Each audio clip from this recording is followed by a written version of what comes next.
Top quality और consistent performance के लिए सिर्फ सिल्वर पंप नाम याद रखना। કન્યાકુમારી સુધી આજે સમગ્ર દેશમાં આંતરરાષ્ટ્રીય યોગ દિવસની ઉજવણી કરવામાં આવી, ત્યારે કેટલાક અદ્ભુત દ્રશ્યો પણ સામે આવ્યા છે। 14,000 ફૂટની ઊંચાઈ પર ભારતીય જવાનોએ યોગ કરીને સમગ્ર વિશ્વને સંદેશ આપ્યો।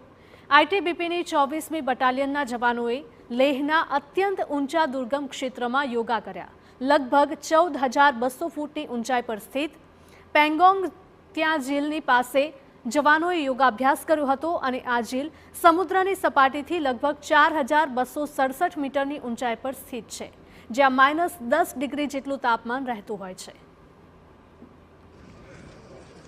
તો જમ્મુ કાશ્મીરમાં વિશ્વના સૌથી ઊંચા બ્રિજ નજીક લોકોએ યોગાસન કર્યા। હાલમાં જ પીએમ મોદી દ્વારા જે ચિનાબ બ્રિજનું ઉદ્ઘાટન કરાયું હતું તે બ્રિજ નીચે જ યોગાસન કાર્યક્રમનું આયોજન કરાયું હતું, જેમાં મોટી સંખ્યામાં લોકોએ ભાગ લીધો હતો।